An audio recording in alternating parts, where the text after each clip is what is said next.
Selamat berjumpa kembali Spiritness di program The Inspirator sore hari ini bersama dengan Justin, Harry, dan kita kedatangan narasumber yang luar biasa dari Jakarta. Wow, ada Pak Yohanes Kristianus. Shalom Pak Yohanes.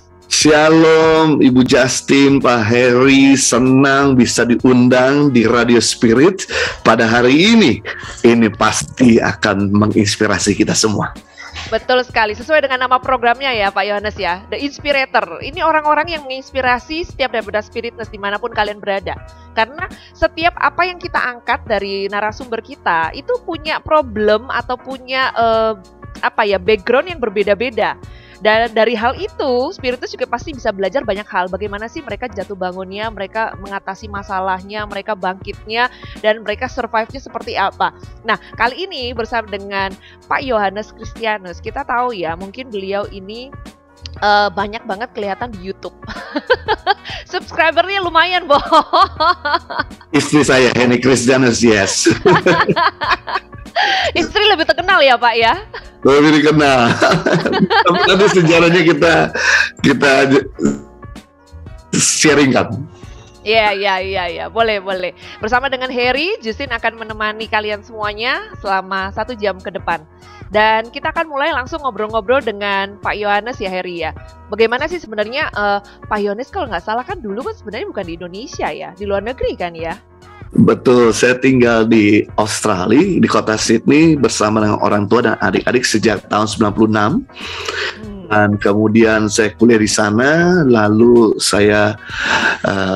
kita ambil sekolah Alkitab, lalu juga saya married bersama istri saya Henny Kristianus di sana juga. Dan kami sama-sama full pelayanan dan kemudian kami sempat bisnis juga.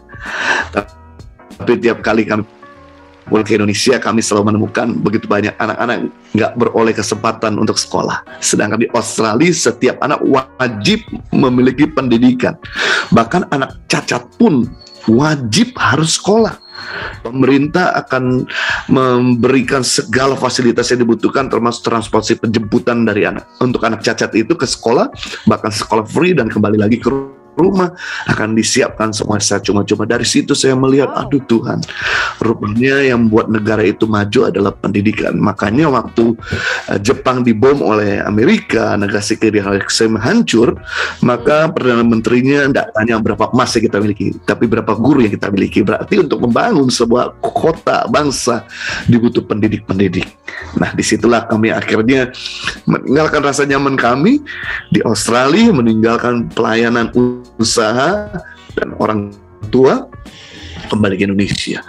Cuman memang sekarang ini yang lebih berat buat kami adalah anak kami ini kan karena lahir di Australia, itu punya 2 warga negara, Australia dan Indonesia. Nah, kemarin waktu perpanjang paspor Indonesia, anak saya ada tulisan lahir born in Sydney. Kemudian pemerintah Indonesia berkata, wah Pak, ini harus bikin surat affidavit yang menyatakan nanti usia 18 tahun dia harus pilih warga negara.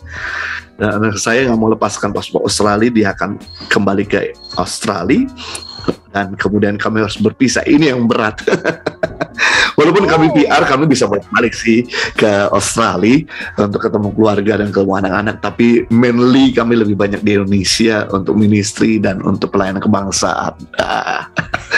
Tapi Pak Yohanes memang sejak dari kecil memang sudah dengan keluarga yang Kristen. Belum, saya bertobat di SMP kelas 3. Wow. Iya. Belum kenal Tuhan, awal-awal mungkin cuman paling diajak temen ke gereja sekali-kali, tapi tidak aktif tiap minggu. Ceritakan sedikit Pak Yohanes tentang pengalaman pribadinya saat pertama kali bertemu dengan Tuhan Yesus. Oke, gini, saya punya latar belakang adalah Pachinko. Kalau Pachinko itu artinya pasukan Cina kota. Sebutan naik motor di Jakarta di Haimuruk bersama geng-geng motor ya, kadang-kadang di dunia malam juga. Nah, singkat cerita, saya dikirim sama mama saya pindah rumah dari Kelapa Gading ke Gunung Sari karena oma saya sakit. Jadi opa sakit kanker dan oma juga diabetes. Jadi saya sebagai cucu paling tua harus nyupirin mereka. Nah, karena saya pindah dari Kelapa Gading ke Jakarta Utara ke Jakarta Pusat, saya harus pindah sekolah juga yang berdekatan dengan nenek saya dan opa saya. Jadi saya masuklah di sekolah Kristen yang tadinya bukan sekolah Kristen. Dan masuk sekolah Kristen itu kemudian ada teman yang setia ngajakin saya kenal Tuhan. Dia baik sekali ngajarin saya matematika, bahasa Inggris, di mana mata pelajaran itu saya lemah, dan kemudian tetap bersahabat. Dan suatu kali dia ngajakin, Jo, ayo, sama ini kan aku jadi temanmu, aku nggak mau kamu cuman hanya pinter pendidikan, tapi kamu juga selamat. Ayo ikut gereja. Saya bilang, hari apa? Sabtu. Aduh, Sabtu. Saya naik motor, nggak bisa saya. Waktunya sama teman-teman saya. Dan kemudian ya udah, teman saya nggak paksakan. Tapi yang menarik, ketika saya sedang ngebut-ngebutan naik motor itu, tiba-tiba ada pemikiran yang berkata, temenmu ini udah baik loh, udah korbankan segala-galanya buat kamu, dia bahkan jadi sahabat terbaik. Kenapa kamu gak mendengarkan permintaannya di hari Sabtu ini, kamu datang ke gereja tempat dia beribadah? Akhirnya waktu lagi dalam keadaan geng motor itu, kita lagi bersama-sama, saya keluar dari grup itu, kemudian belok ke arah gereja itu. Kebetulan pas lewatin di jalan besar untuk masuk ke gereja itu, saya belok keluar, saya ikut ibadah, duduk paling belakang. Biasa kan jemaat baru nggak pernah duduk depan, pasti belakang. Duduk di belakang, kemudian saya dengerin firman. Waduh, saya merasa jadi tersentuh, saya manusia berdosa. Kemudian saya berpikir, apakah saya bisa ya bertobat? Saya bisa diampuni nggak ya? Dan kemudian pendeta itu berkata, tidak ada dosa yang Tuhan tidak bisa ampuni. Bagi saudara yang mau terima Yesus di tengah-tengah KKR malam itu, kamu maju ke depan. Wah, saya maju ke depan dalam keadaan nangis-nangis. Teman saya lihat, dia peluk saya, dan kemudian sejak itu saya mengundang Yesus sebagai Tuhan Selamat, dan kemudian dia bimbing saya sampai akhirnya saya dibaptis, kemudian aktif pelayanan. Disitulah saya awal-awal SMP kelas 3 bertobat. SMP kelas 3? Jadi memang benar. Iya, jadi benar, kita tuh nggak boleh sungkan ngajak orang ke Tuhan. Doa kita, taburan kita suatu kali akan menuai dengan cara Tuhan untuk menarik orang itu ke Tuhan. Tapi kan kalau Pak Yohanes sendiri kan, kalau selama Justin dengar-dengar ya, biasanya keluar dari geng itu agak sulit, pergumulan. Punya teman-teman yang dulu kita sering gumpul bareng gitu kan, sekarang harus keluar, biasanya kan ditarik-tarik, kenapa? Atau mungkin biasanya ada kontak-kontak kembali gitu dan lain sebagainya, akhirnya balik lagi. Kalau Pak Yohanes sendiri gimana? Iya, pertama itu kan keputusan kita ya. Kita lihat ke depan, kalau ini kita teruskan dengan teman-teman geng ini, apa jadinya nanti ke depan. Kebetulan banyak sekali teman-teman kami mengalami kecelakaan dan meninggal dunia. Jadi saya udah mikir ke depan, ini kalau saya terusin lama-lama saya tabrakan meninggal dunia juga. Karena resikonya besar pasti, namanya kebut-kebutan naik motor kan. Nah akhirnya saya pikir, saya harus berpikir ke depan, waktunya untuk saya masuk musim baru. Saya tinggalin teman-teman walaupun mungkin mereka sedih, tapi sekali lagi saya harus bisa punya masa depan yang benar. Dan akhirnya saya komitmen dan dikelilingi sama teman-teman yang membuat saya jadi enjoy ya, dimana saya bisa merasa punya keluarga baru. Ya, akhirnya ini menurut saya jadi bisa terhisap di dalam komunitas anak-anak Tuhan. Yang hal yang luar biasa yang kita bisa belajar ya, Her ya. Kalau sekarang kan anak muda sekarang kan, apalagi mungkin waktu itu Pak Yohanes masih SMP kan, dia bilang ya, ada momen-momen di mana kalau SMP itu kan maunya geng-gengan, masih mau kumpul sama-sama gitu kan. Tapi ada satu hal memang yang bisa merubah, yaitu komunitas. Andaikan kita punya komunitas yang baik, komunitas yang membangun, seperti yang Pak Yohanes sendiri juga rasakan ya di masa mudanya dia, itu juga bisa menarik banyak jiwa-jiwa datang kepada Tuhan. Nah mungkin Spiritness di luar, kalian merasa mungkin aku masih muda, apa sih yang bisa aku lakukan? Teman Pak Yohanes tadi melakukan sesuatu yang luar biasa ya kan? Mulai dari ngajarin bahasa Inggris, matematika. Apa yang kita bisa ya, benar ya Pak Yohanes ya, nggak ada yang mustahil kan, apa yang kita bisa, kita dari situ kita bisa ngajak mereka juga untuk mereka juga bisa datang kepada Tuhan. seperti yang teman Pak Yohanes juga lakukan ya. Oke, Spiritness, kita belajar banyak hal ya sudah ya. Walaupun cuman singkat, barusan 10 menitan, tapi kita sudah belajar banyak hal loh dari seorang Pak Yohanes Christianus. Kita akan balik lagi, kita akan break sejenak. Balik lagi setelah beberapa pujian berikut ini. Tetap di Spirit.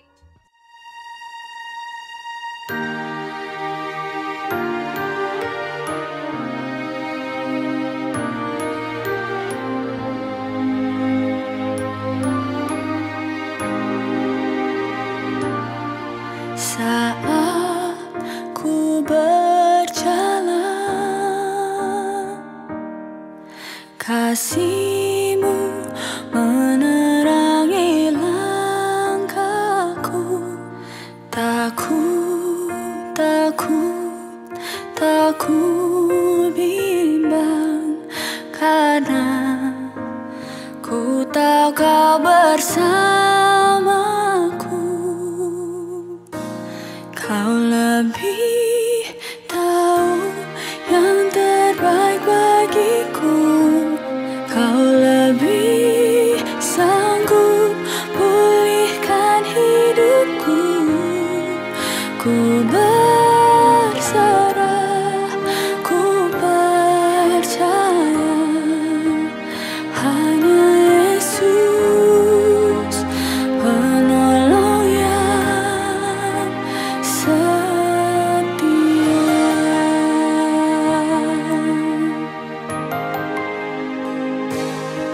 Saat ku berjalan, kasih-Mu menerangi langkahku. Tak ku bimbang, karena ku tahu Kau bersamaku. Kau lebih tahu yang terbaik bagiku. Kau lebih sanggup pulihkan hidupku. Ku berserah, ku percaya, hanya Yesus penolong yang setia. Penolongku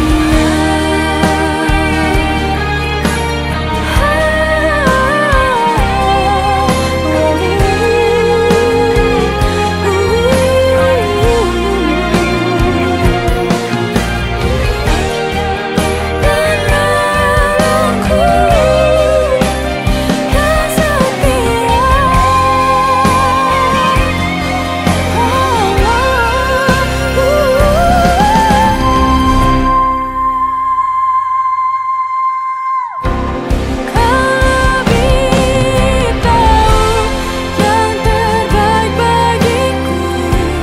Kau lebih sanggup pulihkan hidupku.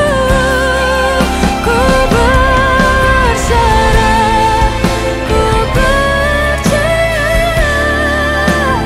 hanya Yesus penolong yang setia. Hanya Yesus penolong yang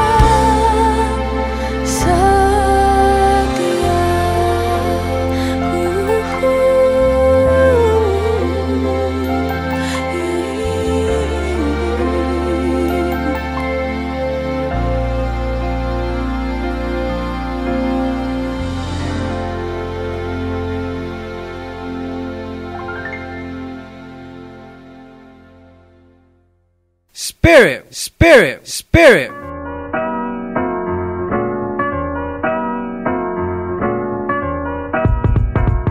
Kembali di Spirit, di acara kita The Inspirator. Dan hari ini kita kedatangan narasumber yang tadi sudah kita bahas, yaitu Bapak Yohanes Christianus. Tadi kita dengar sedikit tentang kesaksiannya bagaimana dia dilawat Tuhan, dijamah Tuhan saat ia masih SMP kelas 3. Tapi ada satu hal yang saya dari tadi ingin membahas dengan Pak Yohanes, yaitu bagaimana kok tiba-tiba dia seorang anggota geng tiba-tiba bisa masuk sekolah Alkitab. Kan YCC sama anggota geng yang lain ini, bagaimana ini anggota geng kita bisa masuk jadi pendeta ini? Bagaimana ceritanya Pak Yohanes? Kok bisa Tuhan kasih petunjuk untuk masuk ke sekolah Alkitab? Ya, kalau saya ini sejak bertobat itu ada punya kerinduan sekali ingin melayani Tuhan. Jadi saya nggak pernah dapat nubuatan untuk sekolah Alkitab, nggak pernah dapat nubuatan untuk full timer. Tapi ada dorongan yang kuat di hati, dan kemudian kayaknya saya udah tahu masa depan saya ke sana. Lalu kemudian pas saya kan waktu itu kuliah di Australia di bagian sains.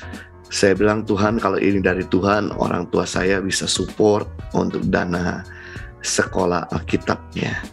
Dan kemudian saya coba diskusi, ngobrol, awalnya nggak setuju, tapi kemudian akhirnya dia setuju untuk saya sekolah Alkitab.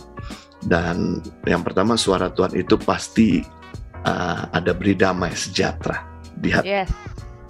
Yang kedua, suara Tuhan itu bisa dipakai oleh pemimpin kita, jadi kita bisa diskusi sama pemimpin rohani apakah benar nggak ke arah sana. Dan kemudian suara Tuhan itu yang ketiga, konfirmasinya lewat penyediaan yang terbuka. Akhirnya terbuka jalan untuk saya sekolah Alkitab. Walaupun masih ada yang lain-lain, suara Tuhan bisa bentuk penglihatan, audible, mimpi, dan kemudian bisa banyak hal. Tapi dari tiga ini konfirmasi meyakinkan bahwa ini lampu hijau untuk saya melangkah, meninggalkan universitas, dan kemudian belok langsung ke sekolah Alkitab. Waktu itu saya ambil di Hillsong Bible College. Dan setelah saya kuliah, kemudian saya full timer di gereja. Full timer dari tahun 99 sampai 2004. Setelah itu saya bisnis, dan Tuhan berkati bisnisnya. Dan kemudian 2 tahun Tuhan panggil kami untuk ke Indonesia, membangun bangsa Indonesia. Karena Tuhan berkata begini, kalau bukan kalian sebagai putra-putri Indonesia, siapa lagi yang nolong bangsa Indonesia? Orang luar bisa nolong tapi sesaat, tapi setelah itu mereka angkat kaki. Kita kan nggak bisa mengandalkan orang luar yang cuma support sesaat. Harusnya kita semua lah putra-putri Indonesia yang harus buat sesuatu bagi bangsanya. Dan yang menarik adalah penduduk Indonesia yang tinggal di overseas itu lebih banyak daripada penduduk Vietnam. Jadi bisa bayangkan seluruh pulau Vietnam itu penduduknya kalah banyak dengan orang Indonesia yang sedang ada di luar negara Indonesia. Jadi kalau seandainya seluruh warga Indonesia ini yang ada di luar Indonesia bisa memberkati Indonesia, nggak mesti harus dia kembali untuk tinggal di Indonesia. Paling tidak dia bisa kontribusi lewat dananya, lewat pemikirannya, pasti Indonesia akan jauh lebih cepat sejahtera. Keren ya. Kalau punya pemikiran seperti itu, sepertinya itu pada masa-masa masih di Australia kan, untuk kembali akhirnya ke Indonesia. Nah, pertimbangannya sama istri kok bisa sehati baliknya ke Indonesia, dan kenapa kok sampai benar-benar punya hati yang luar biasa untuk, dalam tanda kutip, pendidikan anak-anak di Indonesia yang sepertinya kita juga merasa masih kurang gitu. Ya, jadi istri saya dulu yang dapat bahwa kita harus kembali ke Indonesia. Jadi dia berdoa, dan kemudian dia juga punya beban di dalam pendidikan, melihat banyak anak-anak di jalan yang tidak bisa sekolah, dan kemudian orang tua tidak tanggung jawab, hanya cuma nyuruh mereka minta-minta, dan akhirnya minta-minta itu pun bukan untuk sekolah, tapi untuk orang tuanya, untuk mafianya, untuk lem iPhone, untuk game yang notabene kita pernah bikin sekolah juga di kolong jembatan. Akhirnya mereka disuruh tetap ngamen, disuruh tetap minta-minta untuk kebutuhan pribadinya dan orang tuanya, dan kita bisa melihat ternyata itu bukan untuk itu. Makanya dari situlah istri saya bilang, Jo, ini kayaknya Tuhan panggil kita di Indonesia. Sekali lagi istri saya, dia kembalikan keputusan ke saya sebagai pemimpin keluarga, dan saya berdoa dan Tuhan taruh beban di hati untuk memang betul Indonesia. Jadi kalau nggak ada kesatuan hati antara suami dengan istri, ini akan berat sekali. Apalagi kita harus berjuang sendirian, tidak bisa, karena waktu kita udah menikah kita bukan lagi 2 tapi 1. Jadi harus saling mendukung dan melengkapi ya. Nah, itulah membuat kami akhirnya punya keputusan bulat dan kuat, rela meninggalkan orang tua saya dan adik-adik saya di sana. Saya 4 bersaudara dan istri saya juga punya koko di sana, dan kemudian paman di sana, meninggalkan dan kemudian bawa anak-anak kembali ke Indonesia untuk mengabdi di Indonesia. Dan waktu Kalau kami anak-anak ya, Kalau gimana? anak-anak sendiri gimana Pak Yohanes? Mereka juga apakah diberitahu juga gini ya, papa mamanya punya visi seperti gini, atau mereka asal ikut aja gitu?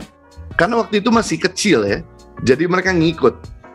Usia Dan berapa Pak Yohanes? iya, usianya Berapa anak-anak waktu itu? 8,5 bulan waktu kami bawa ke Indonesia. Oh, Wow, si kembar itu ya? Ya, si kembar. Oh, 4,5. Oh, Dikoreksi sama 4,5 istri saya. 4,5 bulan. Istri saya yang pegang baby itu. 4,5 bulan. Wow, dengan masih bayi gitu dibawa ke Indonesia. Kembar Wow. lagi, berarti kan harus dibawa 2 tangan ya.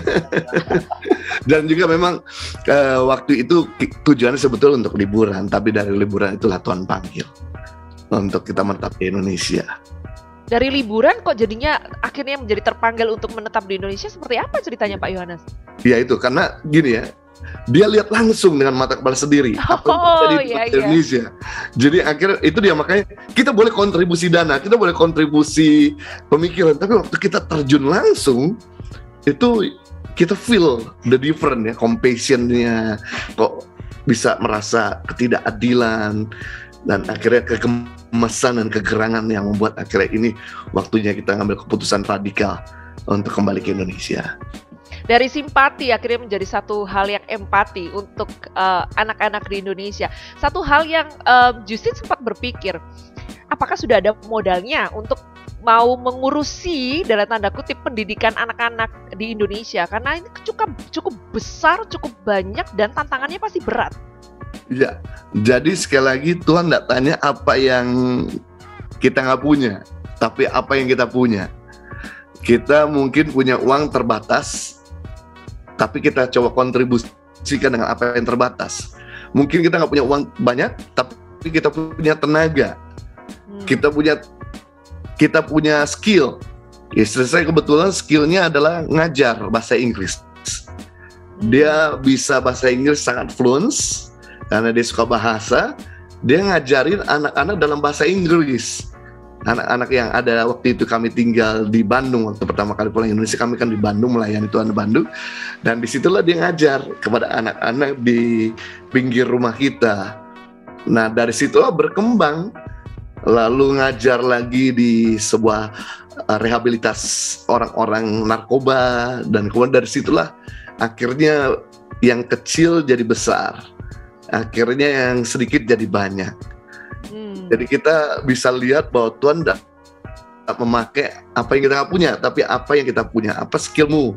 Karena ada 4D yang kita bisa kontribusi. Yang pertama doa, ya. Untuk doa, saya pikir semua orang bisa berdoa, ya, bahkan orang yang diranjang pun bisa berdoa. Tapi kalau kita punya tenaga, kenapa nggak lebih daripada itu? Yang kedua, daya, tenaga kita. Kalau Anda nggak punya duit, pasti Anda punya tenaga. Yang ketiga dana. Ya, kalau Anda punya dana pasti nggak punya waktu. Ayo kontribusi dana. Yang keempat, D-nya ada data atau skill, kemampuan. Ya, jadi bisa dibagikan. Dan apa yang kita tabur itu pasti berkembang. Nabur ilmu menuai ilmu, nabur berkat menuai berkat, nabur kesehatan menuai kesehatan. Jadi akhirnya dari situlah, dari 5 anak berkembang dari 10 jadi 10, 15, dan kemudian ratusan. Dan sekarang jadi 6.000 anak, 85 tempat pedala Indonesia. Wow, luar biasa. Keren banget ya. Spiritus mungkin juga merasa seperti itu ya. Justin sepakat dan setuju banget dengan Pak Yohanes bahwa Tuhan memang tidak mencari apa yang kita tidak punya. Kadang kan anak-anak muda seperti itu ya Pak Yohanes ya. Mereka kan, aku nggak bisa ini, aku nggak punya, aku masih sekolah, aku masih belum bekerja dan lain sebagainya. Banyak hal yang biasanya menjadi satu excuse, alasan buat mereka untuk mereka akhirnya tidak mau melakukan apa-apa. Nah ini dia, Pak Yohanes bilang Tuhan tidak mencari seperti itu ya. Tuhan mencari segala sesuatu apa yang kamu punya. 4D tadi, kalau tadi disampaikan oleh Pak Yohanes, kamu harus punya apa? Doa, daya, dana, dan juga data. Apa yang kamu punya, kamu bisa sampaikan, kamu bisa lakukan, kamu bisa kerjakan. Untuk apa sih menjangkau jiwa-jiwa untuk kemuliaan nama Tuhan? Kita akan break sejenak, kita akan balik lagi setelah beberapa pujian berikut ini. Tetap di Spirit. Bila hati terasa berat, tak seorang pun mengerti bebanku. Ku tanya Yesus, apa yang harus ku buat?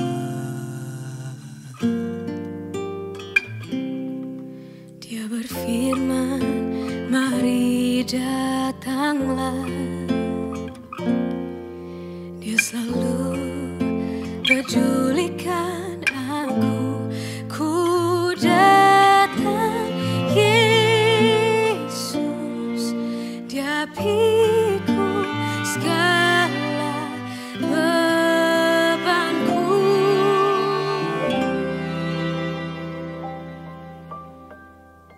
Sujud di altarnya, ku bawa hidupku.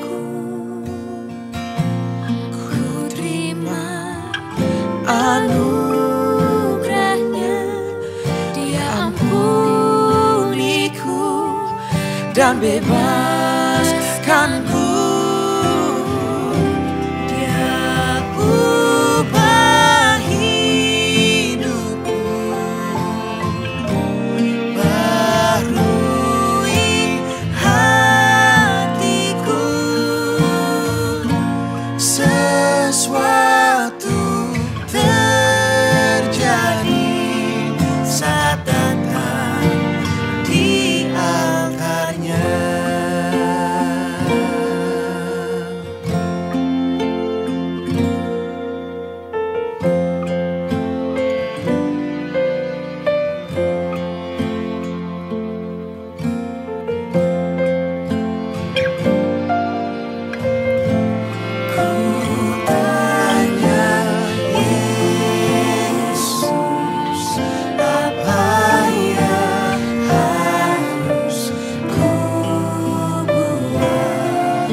Spirit.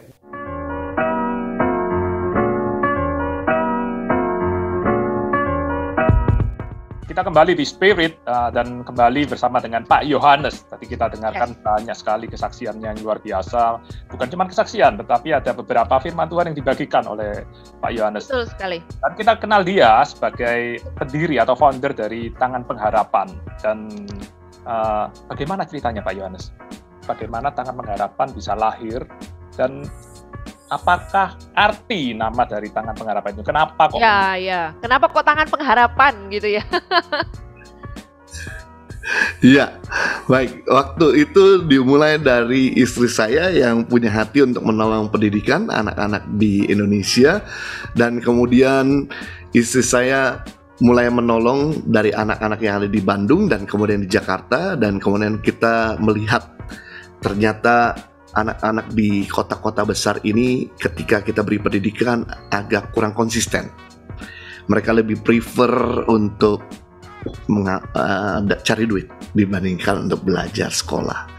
Dan kemudian akhir istri saya memutuskan, ayolah, ketika kamu sering pelayanan ke pedalaman, kita tolong aja mereka yang lebih membutuhkan. Dan waktu kami masuk ke pedalaman di Maluku, di Papua, di NTT, itu mereka sampai makan aja susah. Mereka sampai untuk bisa beli beras aja nggak bisa, nggak punya kemampuan. Untuk sekolah aja jalan kaki berjam-jam. Jadi istri saya gitu, bilang udah kita fokus aja di pedalaman. Dan waktu itu kita kan masih awal-awal dengan sendiri ya, belum ada institusi. Ya udah kita akhirnya bikin nama apa nih yang cocok. Ya udah, memberi pengharapan, tangan-tangannya memberi pengharapan. Akhirnya kita kita coba ngurus legalitasnya, butuh waktu 1 tahun. Di 2007 baru kemudian legalitasnya jadi Tangan Pengharapan. Dan mulai legalitas jadi, kemudian kita fokus di pedalaman. Karena fokus pedalaman, ternyata ketika satu desa atau kampung tidak ada signal telepon atau listrik, jaringan listrik, maka pendidikan menjadi barang langka. Sebetulnya pemerintah kita sudah benar menggaji PNS ini untuk mengajar, tapi karena tidak ada kenyamanan di pedalaman itu, membuat mereka akhirnya kembali ke kota-kota, dan mereka cuma datang 6 bulan sekali ke pedalaman lagi untuk memberikan soal ujian dan jawaban di papan tulis. Jadi anak-anak itu lulus, tapi tidak ada yang bisa baca tulis. Bahkan ada satu tempat di Papua, di daerah Yaur, itu 20 tahun tidak ada sekolah. Dari mulai nenek mereka, kakek mereka, orang tua mereka, anak mereka, cucu mereka, nggak ada yang bisa baca tulis. 4 generasi, bayangkan. Melihat kejadian demikian, kan nggak bisa tinggal diam. Akhirnya kami mulai fokus untuk membangun pendidikan di pedalaman Indonesia dengan merangkul guru-guru pedalaman yang lulusan S1, dan kemudian kita training dan kita utus mereka kembali ke daerah. Dan sekarang ini sudah ada 170 atau 180 guru yang kita udah utus dan sekarang mengabdi pedalaman Indonesia. Yang pertama, tujuannya mencerdaskan, yang kedua memberdaya, dan ketiga mempertahankan iman. Jadi Senin sampai Jumat ngajar, mereka juga bisa memberdaya masyarakatnya, kasih penyuluhan dan sebagainya, lalu juga bisa menumbuhkan iman daripada anak-anak ataupun orang tua di sana. Jadi langsung mengutus untuk berdua-dua, mengutus untuk membangun satu daerah di pedalaman Indonesia. Gampang nggak sih sebenarnya Pak Yohanes kalau mau membuat sesuatu seperti itu? Ada susahnya nggak sih? Kesulitan apa yang biasanya Pak Yohanes sama istri juga dapatin waktu masuk ke pedalaman itu? Mungkin ada penolakan dari suku-suku di sana, atau mungkin juga ada hal-hal yang dalam tanda kutip, biasanya kalau beberapa saat yang lalu Justin kalau dengar dari orang-orang yang mereka di sana sampai disantet dan di lain-lain sebagainya. Ada nggak tantangan-tantangan seperti itu di sana Pak Yohanes? Ya, karena kita orang percaya, kita tahu bahwa kuasa Tuhan lebih besar daripada kuasa kita nggak takut ya. Nah, kalau kita takut, maka nggak akan terjadi terobosan bagi bangsa Indonesia. Tapi yang membuat pertama-tama adalah ketidaknyamanan. Karena kita bisa ketidurkan ada AC, toilet bersih, ya kan, dan kemudian tempat tidur juga nyaman. Nah ini kita harus tidur apa adanya, mandi pun air apa adanya. Kadang-kadang ada apa namanya jangkit-jangkit juga kan, dia lagi mandi itu kan, tempat tidur ada kutu, dan sebagainya. Itu awal-awal tantangan pertama kali kami harus masuk pedalaman. Nah, tapi lama-lama kita sudah terbiasa juga, dan kita cuma lihat bahwa kebutuhan, bahwa kita kalau nggak terjun sendiri, gimana kita bisa mau mendorong orang, menyemangati orang untuk masuk pedalaman juga kalau kita sendiri nggak mau masuk pedalaman. Dan juga masuk pedalaman itu tujuan untuk survei apakah betul tempat itu perlu dibutuhkan, anak-anak itu membutuhkan. Yang berikutnya juga kita waktu masuk ke dalam cari network orang-orang yang siap bekerja bersama kami di sana, ya. Dan tantangan sekarang ini bukan itu, ya. Tantangan berikutnya adalah sekarang ini sumber daya manusianya. Sekarang siapa yang mau dikirim ke daerah yang tidak ada signal telepon dan tidak ada listrik? Semua generasi muda itu. Dari tadi saya penasaran hal itu. Kenapa? Tadi kan Pastor Pak Yohanes kan sempat katakan tentang guru sekitar 180. Saya mau tanya, itu susah nggak cari orang-orang yang mau dikirim ke daerah-daerah yang benar-benar terpencil itu? Pengalamannya bagaimana, Pak Yohanes? Sangat Susah, Pak. Kesulitan kita pertama bukan dana, Pak. Dan kesulitan kita pertama manusia yang mau dikirim ke sana. Pertama, kita harus cari S1 karena pemerintah mensyaratkan guru harus S1. Berarti kita harus cari orang-orang yang lulusan S1. Tapi tadinya kita cuma cari lulusan pendidikan PAUD atau pendidikan SD. Semakin susah, makin spesifik kan. Jadi akhirnya kita open, cari siapa saja yang lulusan S1, nanti tinggal kita training. Dan kita informasikan bahwa kamu akan ditempatkan di tempat yang nggak ada signal telepon dan tidak ada listrik. Dan kamu bisa hubungin keluarga cuma 1 bulan 1 kali. Wah. Ini tambah berat lagi. Dia harus minta izin sama orang tuanya. Mungkin anaknya ada panggilan, belum tentu orang tuanya terima panggilan ini. Iya. Siapa yang mau mengutus anaknya di tempat yang nggak bisa dihubungin kan? Jadi makin terfilter lagi. Makanya dari 1000 guru yang kita rangkul, yang kita cuma dapatkan sekitar 3%, cuma 30. Wow, jadi makin sedikit sekali udah punya passion di pedalaman dan punya kemampuan untuk atau kemauan untuk mau belajar, untuk mengajar, dan kemudian juga orang tua yang mensupport, itu makin terfilter lagi. Makanya, tapi ya itu, Tuhan cinta Indonesia. Akhirnya ada aja yang Tuhan kirimkan orang-orang yang siap mengabdi bagi bangsa Indonesia. Karena kalau pemimpinnya mau berkorban, pasti Tuhan akan kirimkan orang-orang yang mau berkorban juga. Yang penting kita jadi figur. Apakah ada batas usia untuk guru kalau ingin apply di Tangan Pengharapan, Pak Yohanes?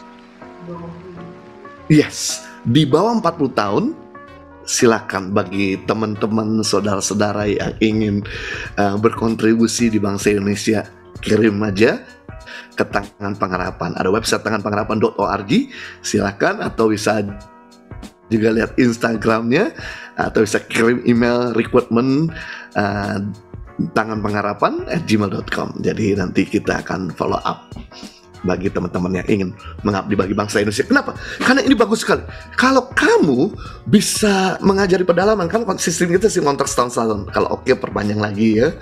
Tapi kalau kamu ya bisa mengabdi di pedalaman yang betul-betul susah, kenyamanan, dan kamu bisa kontribusi dengan hati anak-anak pedalaman yang beda suku, beda budaya, beda pola hidup, beda makanan. Kalau kamu bisa mengabdi, wow, lulusan Tangan Pengharapan ini itu selalu mereka nanti dapat pekerjaan yang jauh lebih the best. Kenapa? Karena mereka aja under pressure setahun bisa bertahan. Pasti under pressure lewat pemimpin, under pressure lewat keadaan, nggak ada fasilitas, membuat mereka tetap bisa mengajar ataupun bekerja dengan baik di perusahaan nanti ke depan mereka. Soalnya mentalnya sudah dihantam Ya, mental udah mental pejuang. Bukan Udah mental memplay.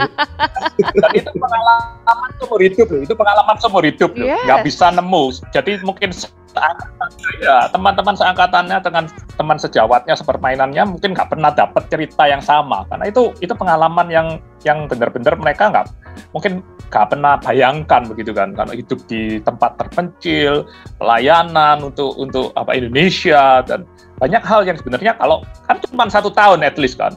Jadi 1 tahun kembali ke kota besar, dia pasti banyak sekali cerita-cerita yang bisa memberkati orang lain. Hari ini kalau ada spiritness yang mendengarkan, yang tergerak hatinya, yang Tuhan jamah dan mereka mungkin spiritness ada yang saya rindu untuk melayani di tempat terpencil sebagai guru, langsung saja hubungi Tangan Pengharapan, kontak Pak Yohanes dan hubungi Instagram mereka, website mereka. Tadi sudah disebutkan oleh Pak Yohanes websitenya di mana, sehingga mungkin ada kerinduan di sana dan bisa masukkan aplikasi di Tangan Pengharapan. Dan sebelum break, kita akan dengarkan satu pujian berikut ini. Tetap di Spirit.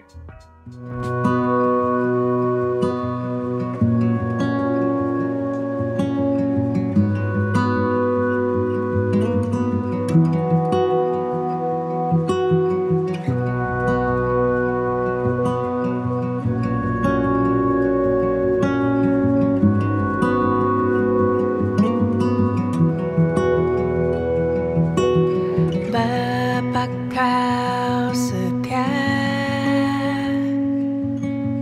takkan meninggalkan, dan ku percaya Engkau milikku dan ku milikmu. Kerinduanku tinggikan namamu, karena ku tahu Engkau dalamku dan ku dalammu. Ubah hatiku seperti hatimu, setulus salibmu, kasihmu Tuhan. Biar mataku seperti matamu, pancarkan kasihmu, ku mau jadi sepertimu.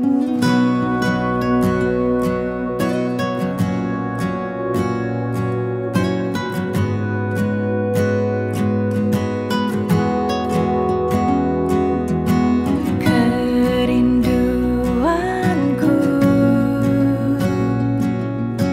tinggikan namamu, karena ku tahu Engkau dalamku dan ku dalammu. Ubah hatiku seperti hatimu, setulus salibmu, kasihmu Tuhan. Biar mataku seperti matamu, pancarkan kasihmu, ku mau jadi sepertimu.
Spirit.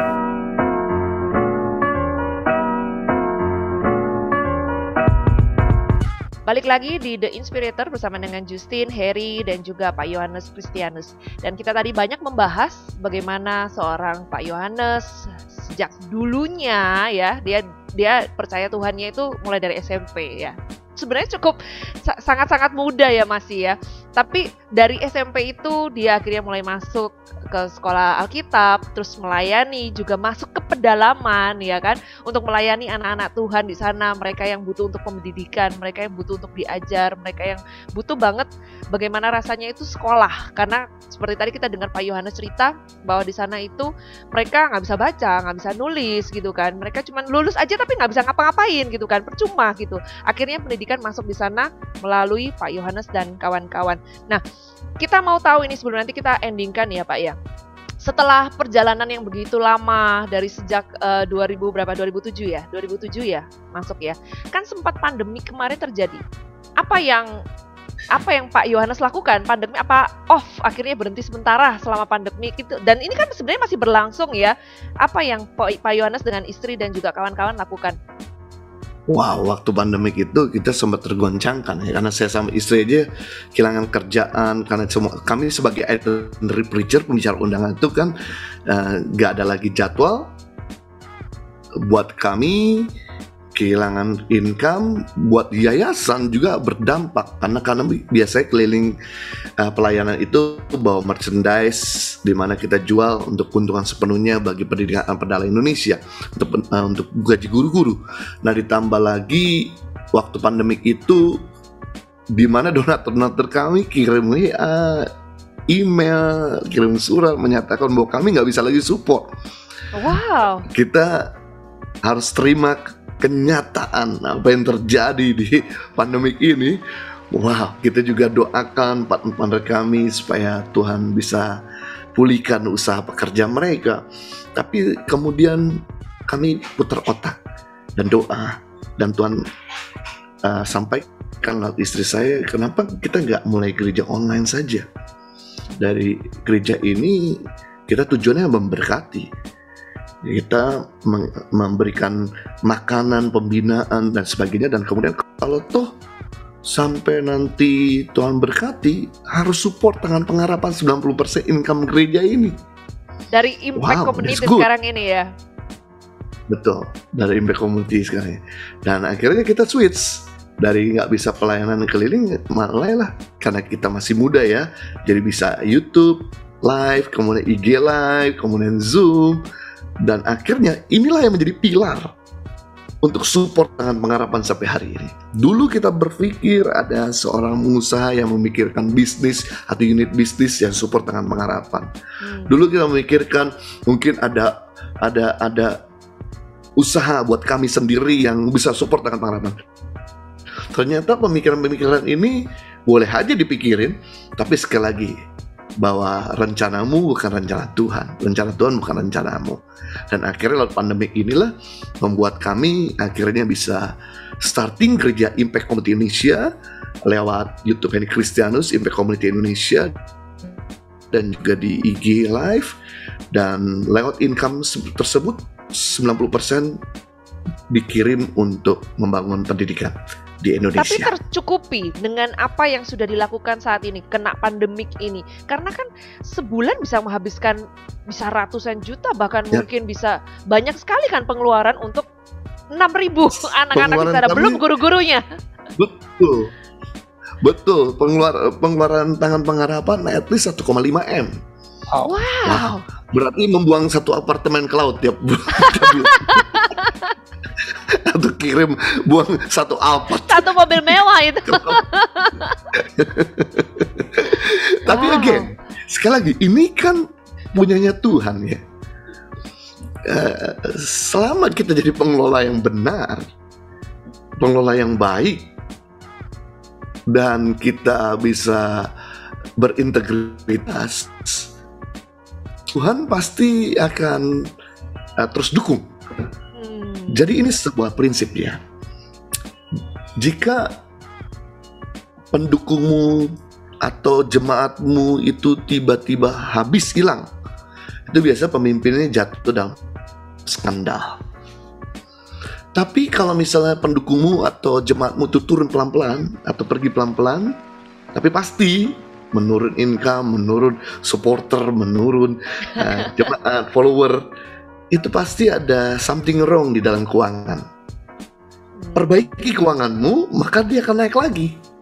Ya kan? Jadi kita lihat dari statistik tersebut, kita jaga betul. Makanya saya sama istri kan tidak ambil gaji dari tangan pengharapan dari awal. Kami rintis ini sampai sekarang, kami mau untuk ini betul-betul full untuk gaji guru, buat bangun pendidikan. Kita juga bukan cuma pendidikan, kita ada pemberdayaan juga buat masyarakat pada NTT. Lalu kita juga ada pengobatan gratis, lalu juga ada disaster response. Nah, di mana kita menolong bencana-bencana alam, serta juga dari sejak pandemik sampai hari ini kita ada punya program namanya Peduli Sesama yang memberikan sembako dan kemudian nasi siap saji sama dana tunai buat hamba Tuhan. Dan sekarang ini karena sudah mulai stabil, jadi kita mulai bikin program baru, yaitu merenovasi dagangannya mereka supaya mereka punya dagangan jauh lebih menarik dan mereka punya modal dagangan sehingga mereka nggak perlu lagi sewa. Nah, itu berjalan. Dan puji Tuhan, sekarang walaupun itu dari tangan pengharapan 1,5 M selalu, Tuhan setia. Wow. Tuhan sampai hari ini membuktikan dia nggak pernah meninggalkan kami. Baik kami secara pribadi dan bersama keluarga dicukupi Tuhan. Bahkan juga untuk perahu besar ini bisa terus jalan. Wow, keren. Haleluya. Memang Tuhan tidak pernah tinggal diam. Dan bagi Tuhan tidak ada yang mustahil ya. Sepertinya kalau bagi manusia sih, gimana ya Pak, modalnya bayarnya gimana itu Pak. Tapi ternyata memang, ya Tuhan kita Tuhan yang luar biasa. Dan Justin sama Heri juga merasa spiritnya juga pasti bisa merasakan apa yang kita rasakan ya. Spiritnya, semangat dari Pak Yohanes, apa yang beliau ceritakan, yang juga sepertinya membuat kita ini terbeban. Nah, buat Spiritness, jikalau kamu juga merasakan hal yang sama, nah tadi Pak Yohanes sudah sampaikan, langsung aja tangan pengharapan, ya kan? Membuka lebar-lebar tangannya buat saudara bisa bergabung, donasi, dan mengambil bagian. Menjadi guru juga boleh, tadi Heri kan sudah sampaikan, kalian bisa kirim formulir, ya kan? Jadi guru, punya pengalaman yang baru, bisa tinggal di pedalaman paling tidak 1 tahun, ya kan. Kalau lulus filter, ya kan. Pak Yohanes bilang 1000, bisa yang diterima cuma 30. Tidak semua ya Pak ya ternyata ya. Nah, kalian juga bisa ambil bagian. Kalau tadi sempat Pak Yohanes juga bilang bahwa Tuhan tidak mencari apa yang kamu tidak punya. Apa yang kamu punya? Kamu punya passion mungkin, kamu punya keinginan, aku pingin deh ngajar anak-anak di sana. Nah, ini kesempatannya kalian juga bisa bergabung, bisa melayani Tuhan. Nah, sekarang kalau di ending acara biasanya kita minta tolong dari pembicara untuk berdoa buat kita semuanya. Sekaligus juga mendoakan Spiritness, anak-anak muda di luar sana yang mereka juga punya passion yang sama, mereka juga mau membangun bangsa kita, tanah air tercinta kita Indonesia. Silakan Pak Yohanes. Baik, mari satukan hati. Bapa di surga, Engkau melihat semua Spiritness yang sedang mengikuti program ini, dimanapun mereka berada. Hamba minta belas kasihan-Mu turun untuk mereka, terutama buat yang sakit.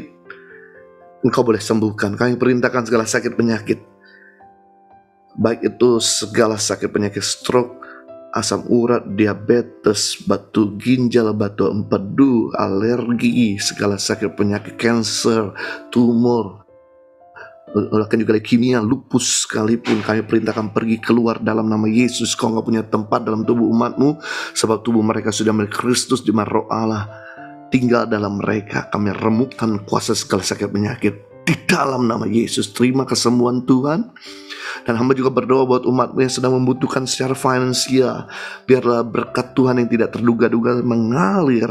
Mereka yang butuh pekerjaan, Tuhan berikan pekerjaan. Mereka yang butuh modal usaha, Tuhan berikan modal usaha. Mereka yang butuh jodoh pasangan hidup, Tuhan berikan pasangan hidup yang terbaik, setia, sepadan, dewasa, saling melengkapi, berjalan dalam kesucian.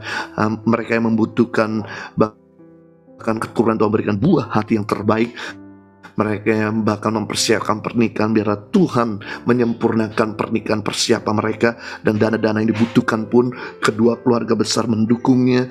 Dan bahkan buat mereka yang sudah membutuhkan finansial untuk bayar hutang, biar Tuhan mampukan menyediakan sumber-sumber yang tidak terbatas, sehingga mereka akhirnya bisa membayar hutang-hutang. Mereka yang dihutangi pun Tuhan bisa kirimkan mereka untuk bisa mengembalikan hutang mereka di dalam nama Yesus. Bahkan mereka membutuhkan biaya-biaya ke depan, tapi percaya bahwa Tuhan ada Tuhan yang setia, yang tidak pernah meninggalkan. Seperti Engkau juga setia sama kami, demikian Engkau setia sama umat-Mu di dalam nama Yesus. Bahkan juga umat-Mu yang hari ini sudah mengikuti program, mereka rindu sekali untuk jadi berkat bagi bangsa Indonesia, bagi sesama. Tuhan, mari perbesar kemampuan mereka. Biarlah Tuhan juga memberikan kepada mereka kemauan untuk terus berkontribusi, baik itu doa, dana, daya, data. Kami percaya apa yang mereka lakukan kepada seseorang yang membutuhkan, mereka gak akan pernah lepas dari kasih karunia Tuhan. Itu sebabnya pakai setiap umat-Mu yang ada untuk jadi berkat, untuk menjadi pembawa perubahan selama usia mereka ada di bumi ini. Ini adalah kesempatan buat mereka berkarya. Di dalam nama Yesus, pakai mereka, pakai perkataan mereka, pakai pikiran mereka, pakai harta mereka, pakai hidup mereka, pakai masa depan mereka. Di dalam nama Yesus, baik mereka kecil maupun mereka yang muda, baik mereka yang tua sekalipun, tidak ada mustahil, tidak ada penakar terlambat. Karena Tuhan juga bisa memakai Abraham yang tua 75 tahun. Tuhan bisa pakai Musa yang tidak fasih bicara di usia 80 tahun. Tuhan juga bisa pakai Samuel yang muda, masih kekanak-kanakan. Bahkan juga Tuhan bisa pakai Petrus, Yohanes, Yakobus yang seorang nelayan sederhana saja. Tuhan juga bisa pakai Saulus yang jahat, punya latar belakang yang begitu bengis. Bahkan Tuhan juga bisa pakai perempuan Samaria yang hidupnya hancur-hancuran. Tuhan juga bisa pakai setiap umat-Mu dengan cara-Mu yang kreatif. Terimalah pengurapan yang baru, terimalah hadirat Tuhan, dan terimalah pengajaran daripada Roh Kudus yang akan menuntun Engkau untuk Engkau peka, dan Engkau boleh efektif untuk memperbesar kerajaan Allah, untuk membangun hidup banyak orang, sehingga Indonesia dan bangsa-bangsa dan dunia ini penuh kemuliaan Allah. Demi nama Yesus juga kami berdoa untuk Radio Spirit. Biarlah Tuhan pakai radio ini untuk jadi berkat, dan Tuhan kirimkan supporter-supporter untuk terus bisa bersama-sama untuk jadi berkat bagi Indonesia, bagi Jawa Timur. Engkau memberkati juga buat Ibu Justin, Pak Heri, dan semua operator di Radio Spirit ini. Biar pemakaian Tuhan semakin heran buat mereka, berkat Tuhan juga semakin dahsyat buat mereka, rumah tangga mereka harmonis juga. Di dalam nama Tuhan Yesus Kristus, hamba menyerahkan mereka semua ke dalam tangan dan pemeliharaan Tuhan yang sempurna. Haleluya, amin. Terima kasih buat Pak Yohanes, hari ini sudah menemani setiap daripada kita, juga membagikan sharing-sharing yang sangat-sangat memberkati. Ya benar sekali ya Heri ya. Kita merasa pasti Spiritness juga merasa diberkati dengan sharing dari Pak Yohanes Kristianus. Akhir kata kita mau ucapin buat kalian semuanya, keep the spirit, keep the fire, and God bless you all. Tuhan Yesus memberkati. God bless you.